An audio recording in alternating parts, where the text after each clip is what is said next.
Tidak hanya memilih lokasi yang luas dan strategis, Nabi Muhammad juga menerapkan kebijakan-kebijakan di pasar baki dalam membangun ekonomi umat. Apa saja kebijakan-kebijakannya? Yuk, kita simak video ini sampai selesai.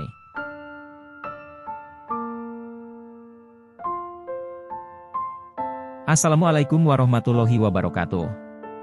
Sahabat seiman, kali ini saya akan membagikan video sederhana tentang strategi Nabi Muhammad dalam bangun ekonomi umat. Salah satu hal yang dibangun Nabi Muhammad setelah berhijrah ke Madinah adalah mendirikan pasar, selain membangun masjid dan mempersaudarakan muhajirin dengan Ansyar. Tidak lain, usaha Nabi Muhammad ini untuk membangun dan mengembangkan ekonomi umat Islam. Karena pada saat itu, perekonomian di Madinah berpusat di pasar Bani Koinuko dan dikuasai oleh pedagang Yahudi. Praktik riba dan kecurangan di pasar itu juga yang membuat Nabi Muhammad berinisiatif untuk membangun pasar sendiri.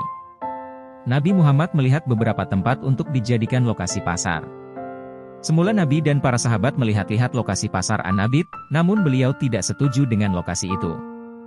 Nabi Muhammad kemudian mendapati suatu tempat bernama Baki Al-Zubair.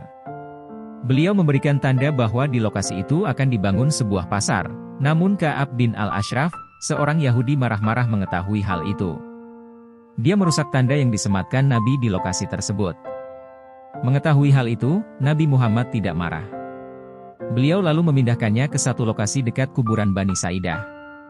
Satu tempat yang kini dikenal sebagai Pasar Madinah. Sebagaimana dikehendaki Nabi, lokasi calon pasar ini luas dan strategis karena semua pendatang ke Madinah baik dari Suriah maupun dari selatan pasti melewati lokasi tersebut. Riwayat lain, ada seorang sahabat yang menunjukkan lokasi tersebut dan Nabi kemudian menyetujuinya.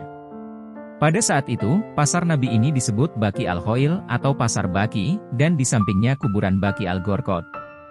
Lokasinya yang berada di pinggir kota Madinah memudahkan para pedagang untuk menyuplai barang tanpa harus melewati jalan-jalan kota Madinah, dan mengganggu aktivitas warga.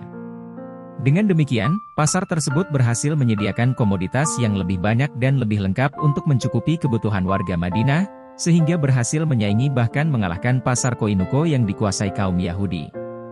Barang yang disuplai ke pasar tersebut tidak hanya makanan, tetapi juga bahan dapur, kain, minyak wangi, peralatan perang, dan lainnya.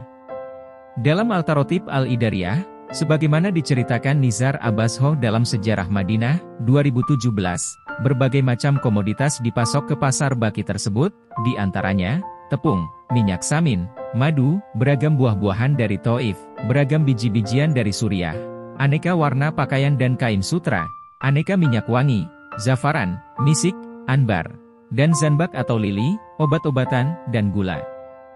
Selain itu, ada bawang merah, bawang putih, mentimun, kacang-kacangan, labu dan aneka jenis sayur, kurma, baik dari Madinah ataupun dari luar, tombak, lembing, baju besi, dan berbagai peralatan perang lainnya.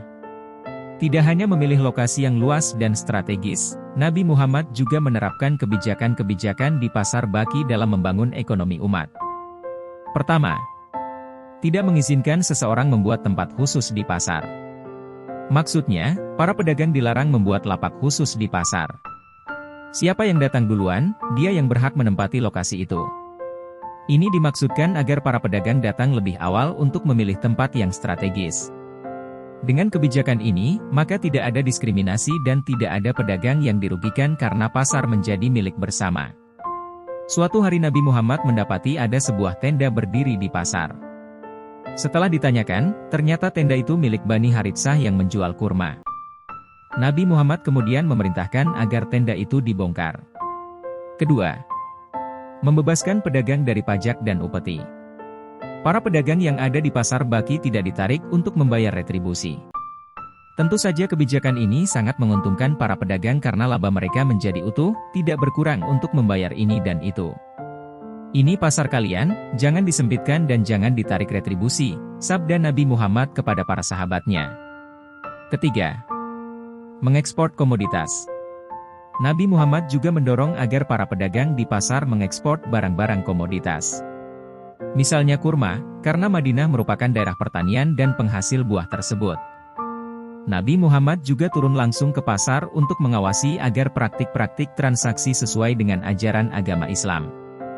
Pada suatu ketika misalnya, Nabi Muhammad mendapati setumpuk makanan. Beliau kemudian memasukkan tangannya ke dalamnya untuk mengecek kualitas makanan itu. Ternyata makanan itu bagian bawahnya basah. Setelah ditanya, sang pedagang menjelaskan bahwa makanan itu basah karena kehujanan. "Kenapa yang basah tidak kau taruh di atas, biar kelihatan?" "Siapa menipu? Ia bukan golonganku," sabda Nabi Muhammad tegas. Begitulah Nabi Muhammad. Beliau selalu menekankan kejujuran dalam setiap transaksi jual-beli sehingga tidak ada yang dirugikan. Terkadang Nabi Muhammad juga menugaskan orang lain untuk mengawasi pasar. Setelah Fathu Makkah misalnya, Nabi Muhammad menugaskan Said bin Al-As untuk mengawasi pasar Mekah. Dengan kebijakan Nabi dan semangat para sahabat dalam berniaga, maka tidak heran jika pasar Baqi atau pasar Madinah menjadi pusat perekonomian baru dalam kancah regional Arab, melebihi pasar kaum Yahudi di Koinuko. Demikianlah strategi Nabi Muhammad dalam membangun ekonomi umat. Semoga ada hikmah dan manfaat yang dapat kita ambil. Terima kasih sudah menonton. Wassalamualaikum warahmatullahi wabarakatuh.